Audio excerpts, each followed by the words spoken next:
Hello friend, welcome to sir NET JRF. I hope कि आप सब लोग बहुत अच्छे होंगे और आप सभी लोगों की प्रिपरेशन बहुत अच्छी चल रही होगी। सो फ्रेंड्स, आज हम लोग जानने वाले हैं इंडिया के सर्वश्रेष्ठ करियर्स में से एक करियर के बारे में। हम जानेंगे कि इस करियर को अचीव करने के लिए हमें कितनी मेहनत करनी पड़ेगी, हमें कितना मनी जो है स्पेंड करना है, कितना time, one of the most important thing कि भाई टाइम कितना खर्च करना है। तो इन सभी चीज़ों के बारे में मैं रिंकू पांडे आज आप लोगों को बताने वाला हूं। अच्छा, आप लोगों में से क्या कोई गेस कर सकता है कि ये कौन सा करियर है, किस करियर के बारे में बात कर रहा हूं? चलो लास्ट वाले आप लोग बताओ पहले, सबसे पहले सब वो जो लास्ट में बैठे हुए हैं वो बताएंगे। हाँ, तुम बताओ बेटा।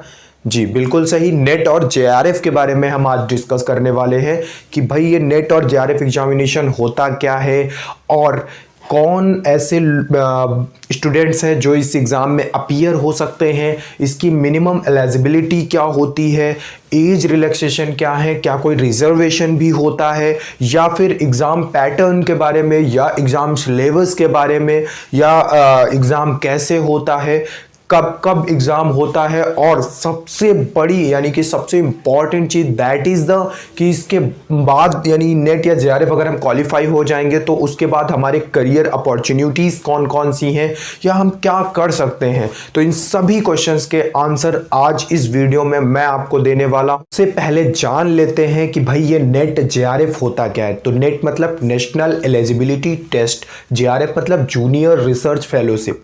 आपने जरूर देखा होगा कि आपने यूजी या पीजी जब आप पढ़ाई कर रहे हो तो उस सिचुएशन में बहुत सारे टीचर्स आपको पढ़ाते हैं, तो आपको पता है कि वो टीचर्स क्या क्वालिफाई होते हैं। ये वो सभी लोग या तो नेट क्वालिफाई होते हैं या उन्होंने पीएचडी कर रखी होती है। तो नेट और जेआरएफ, नेट का मतलब बेसिक होता है कि भाई असिस्टेंट प्रोफेसर अगर आपको बनना है तो आपको नेट क्वालिफाई करना होगा। This is just a eligibility test, ठीक है। जैसे आपका सीटेट होता है, जैसे आपका टेट होता है, उसी टाइप से नेट भी होता है। हाँ, अगर आप नेट में मतलब बहुत अच्छे मार्क्स लाते हैं तो आपको जेआरएफ अवार्ड किया जाता है। तो उस सिचुएशन में आपको 30 to 35,000 rupees per month government की तरफ से मिलते हैं फॉर द रिसर्च वर्क, यानी कि पीएचडी में अगर आप इनरोल होते हो तो आपको जेआरएफ मिलेगी, फिर उसके बाद धीरे धीरे अपग्रेड होकर एसआरएफ मिलेगी। तो फिर अब हम दूसरी बात कर लेते हैं कि कौन से ऐसे लोग हैं जो इस एग्जाम को दे सकते हैं।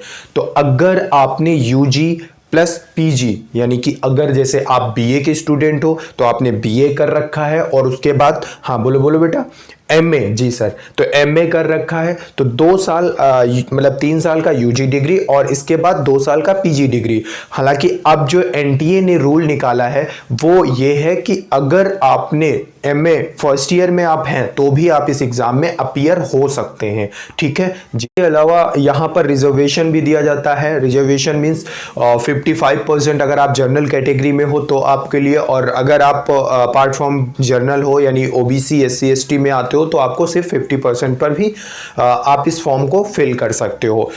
अब बात कर लेते हैं सेकेंड पॉइंट की कि भाई एज रिलैक्सेशन क्या होते हैं। तो एज रिलैक्सेशन में अगर हम बात करें तो नेट के लिए कोई भी एज बाउंड्रीज नहीं है इस एग्जाम में। मींस आप कभी भी इस एग्जाम को दे सकते हो नेट क्रैक करने के लिए। But if you want to go for JRF तो आपके लिए यहाँ पर एज वेरियर होता है, दैट इज द 31 ईयर, ठीक है। यानी अगर आप 31 साल तक जेआरएफ आप मैक्सिमम क्वालिफाई कर सकते हो। अब हम बात कर लेते हैं नेक्स्ट पॉइंट की, that is the exam pattern, ठीक है। एग्जाम पैटर्न की अगर हम बात करें तो यहां पर 2 पेपर होते हैं। कितने पेपर होते हैं बच्चों? 2 पेपर। कौन कौन से? एक होता है फर्स्ट पेपर और दूसरा कौन सा होता है? Second paper. First paper teaching और रिसर्च एप्टीट्यूड का होता है, ठीक है। इसमें 50 क्वेश्चन होते हैं और हर एक क्वेश्चन इक्वल मार्क्स का होता है, यानी कि 2 नंबर का एक क्वेश्चन होता है। इसी तरीके से आपका दूसरा पेपर होता है, that is the second paper. Second paper आपके सब्जेक्ट से होता है। Means if you are from history background तो आपने पीजी हिस्ट्री में कर रखा है तो आपका जो दूसरा पेपर होगा उसमें 100 क्वेश्चन होंगे और वो सारे के सारे क्वेश्चन हिस्ट्री के होंगे, ठीक। इसी तरीके से जैसे आपने ज्योग्राफी कर रखा है तो सारे के सारे क्वेश्चन कहाँ से होंगे? ज्योग्राफी से होंगे। वेरी गुड, ठीक है। तो टोटल नंबर ऑफ क्वेश्चंस की अगर हम बात कर लें तो कितना होगा? 150, और टोटल मार्क्स कितने हो जाएंगे?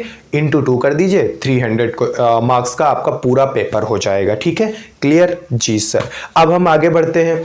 आगे बात कर ले कि एग्ज़ाम का मोड क्या होता है, कंप्यूटर बेस्ड होता है या पेन या पेपर बेस्ड होता है। तो देखिए आजकल सारे के सारे एग्ज़ाम जो हैं वो कैसे हो गए हैं, कंप्यूटर बेस्ड हो गए हैं। तो ये एग्ज़ाम भी हमारा कंप्यूटर बेस्ड ही होता है।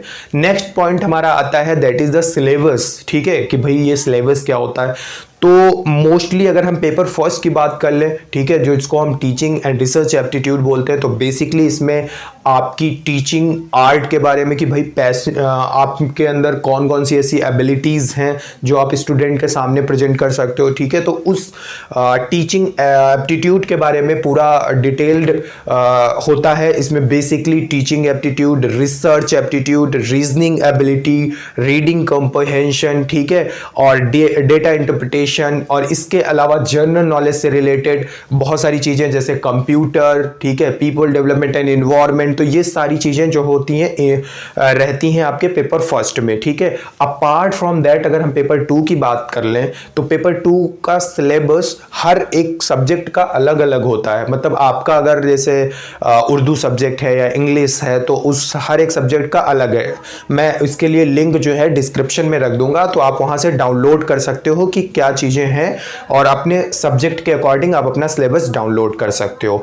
अब बात कर लेते हैं एग्जामिनेशन फीस के बारे में। तो टोटल एग्जामिनेशन फीस जो जर्नल वालों के लिए है वो 1100 है, वहीं ओबीसी और ईडब्ल्यूएस के लिए 550 रुपीज़ है, और SC ST वालों के लिए 275 रुपीज़। इस एग्ज़ाम में कैसे लोग क्वालिफाई होते हैं, ठीक है, तो क्वालिफाई होने के लिए दोनों पेपर में आपको 40% एटलीस्ट स्कोर करना होता है। बट वेट बट प्रॉब्लम यहाँ पे है, सिर्फ 40% लाने से आप पास नहीं हो जाओगे इस एग्ज़ाम को। उसके लिए प्रॉपर एक मेरिट बनती है, और उस मेरिट में मोस्टली 6% तक लोग पास आउट होते हैं। तो जो 6% तक आते हैं वो नेट क्वालिफाइड होते हैं, और उस 6% में भी टॉप यानी क्रीम जो होते हैं यानी 1-2% वो JRF कहीं क्वालिफाई करते हैं। सो लास्टली हम बात कर लेते हैं करियर ऑप्शंस के बारे में। सो गाइज, अगर आप पैशनेट हैं टीचिंग के लिए, आपके अंदर बहुत सारी नई नई चीज़ें आती हैं और अपने आप को अच्छे से लोगों को सामने एक्सप्रेस कर पाते हो, या आप रिसर्च एनालिस्ट के लिए बनना चाहते हो, या author, publisher, editor, content writer, और सबसे बड़ी बात टीचर, ठीक है, अगर आप अपना नॉलेज जो है अपनी नॉलेज स्प्रेड करना चाहते हो और इस सारी चीज़ों के लिए करना चाहते हो, तो so go for the NET JRF। ठीक है, और अच्छे से कोशिश करें, क्योंकि कोई भी चीज़ बहुत मुश्किल नहीं होती। हाँ, थोड़ी सी डिफ़िकल्ट ज़रूर होती है, बट मुश्किल या नामुमकिन जैसा कुछ नहीं होता। At last I want to just say, कौन कहता है कि आसमान में सुराग नहीं होता? कौन कहता है कि आसमान में सुराग नहीं होता? एक पत्थर तो तबीयत से उछालो यारो। Thank you so much.